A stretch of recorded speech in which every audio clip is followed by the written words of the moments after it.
Because if you're in your mid 30s, you know that said divorce directly played into your ability to have children. Where are you guys? Welcome back, family. Today, we've got an update on how a 36-year-old divorced woman who regrets not having kids is doing. Fellas, these women keep on getting worse as time goes on. To refresh your memory, here's the woman I am talking about. And my life as a mother is just... it's gone. And I'm angry. And I'm heartbroken. You can go watch the full clip on episode 8 of my Modern Women Hitting the Wall Hard and Humbled series. Basically, this woman divorced her husband and finds herself at 36 years of age with no kids, regretting her life decisions now about a year later. Let's see how she is doing. Let's see how she is doing. I would really appreciate tapping into the mid-30s divorced women TikTokers. I don't know where you are, but I need you. I'm looking for the women who are several months, if not several years, out of their divorce. Mine was in the fall of 2020. And I just want to talk to you guys and hear from you guys about just, like, how the fuck you do it. How do you carry on? How do you not let this destroy you? Because if you're in your mid-30s, you know that said divorce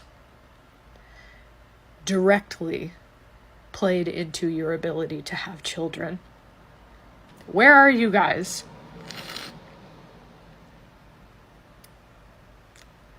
And do you need me as badly as I need you? Or have you somehow miraculously figured it all out? And either way, I want to hear from you. 1 year later, and she's still looking for sympathy from other miserable people on TikTok. This is a pure demonstration on how misery really loves company. Let's watch some more sweet tears. Tears. The hardest part of my divorce, and I don't know if this is the case for other people, but for me, the hardest part is feeling like I am perpetually in an alternate timeline. And it feels like that because I never pictured a future or a reality where I wasn't going to be with my ex-husband and the community and family that we had. And I just find myself, like, over and over experiencing these moments of, like, just, it's not supposed to be this way. Or, like, I feel like I'm in the wrong timeline.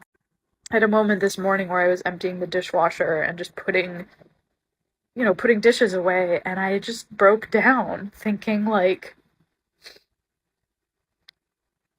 this isn't supposed to be my silverware. This is not supposed to be my plates. This isn't supposed to be my kitchen. All of this is wrong. How did I end up here?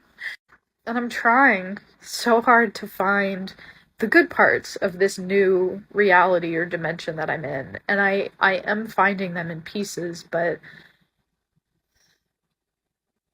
the loss and the pain and the confusion of what I thought my life was. Do not be fooled by how this woman appears so soft-spoken and gentle. She is definitely your worst nightmare, and I'm going to prove it to you by breaking down her relationship with her parents in this next clip. Now, I want you to focus on all the expectations she is putting on how her parents should treat each other and how they should treat her. Today is my parents' 43rd wedding anniversary, and normally when people have an anniversary or they're thinking about someone that they've spent so many years with and love, they have lots of things to say, lots of photos to share, lots of gross I love yous. And this is what my father posted.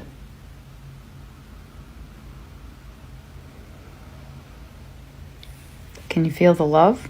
And I was joking.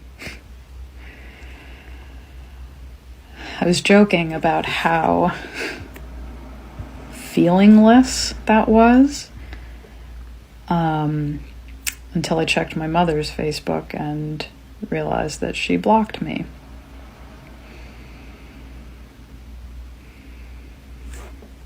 And I should not be shocked by this, because the last time she spoke to me was on Christmas Eve, which was after an argument, when I finally opened up to her that the reason I'm so hurt by her actions at that time and throughout the years is because I have never felt unconditional love from her or my father, and that I didn't really want to keep going anymore.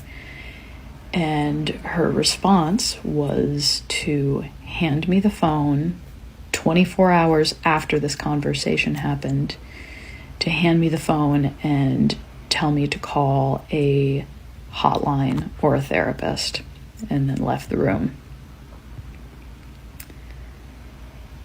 I told her to come back in the room to have an adult conversation with me, and to share with her that what she had just done was the most dangerous thing you could do to someone who is struggling with their mental health.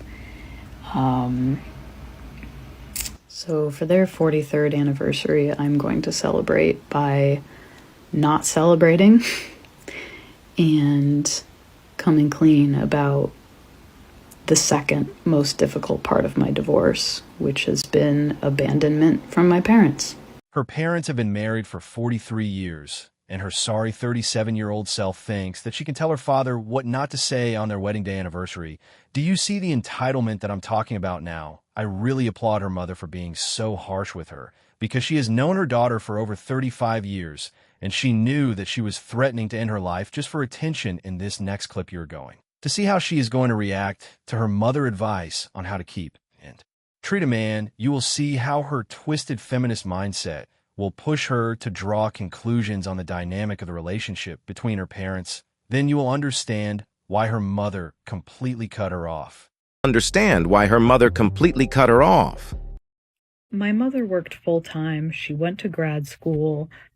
My father refused to finish college. He did not get a full-time job, so he never had a 401k. He never brought in health insurance. My mother was the one who did all of that, and she wasn't able to do it on one income, so her family contributed financially instead of my father. Now, my mother went back to work while my father took care of me while I was an infant, and when my mother fell ill a few years later, my father ended up taking on the caretaker role, so, it's not like he was 100% incompetent or incapable, but there were issues, and I internalized those, and I heard conversations about them, and I developed beliefs around this. One of the most fundamental things that I learned was that you need to ensure that the man is comfortable emotionally, physically, spiritually, mentally, at all costs, including your own well-being. I also learned that you're supposed to go to therapy to find ways of suppressing your basic needs so that the man's needs can be met and you can live copacetically. My mother also taught me that I would never get to keep a man if I didn't put out. She would give me tips on how to boost my father's ego when it was clear that he needed it. And so I just really developed these fundamental beliefs that my survival was dependent on making sure that the man was always okay. And I have a slew of failed relationships because of it. Know you have a slew of failed relationships because you refuse to do exactly what your mother taught you. Instead, you do whatever you feel like. Fellas, stay away from these type of women who appear to be soft, but will make you bleed very slowly until your deathbed. That's it for today's video. Let me know your thoughts about the video in the comment section below. Thank you very much for watching, and don't forget to like, share, and subscribe if you liked the video. Peace foreign. forget to like, share, and subscribe if you liked the video. Peace.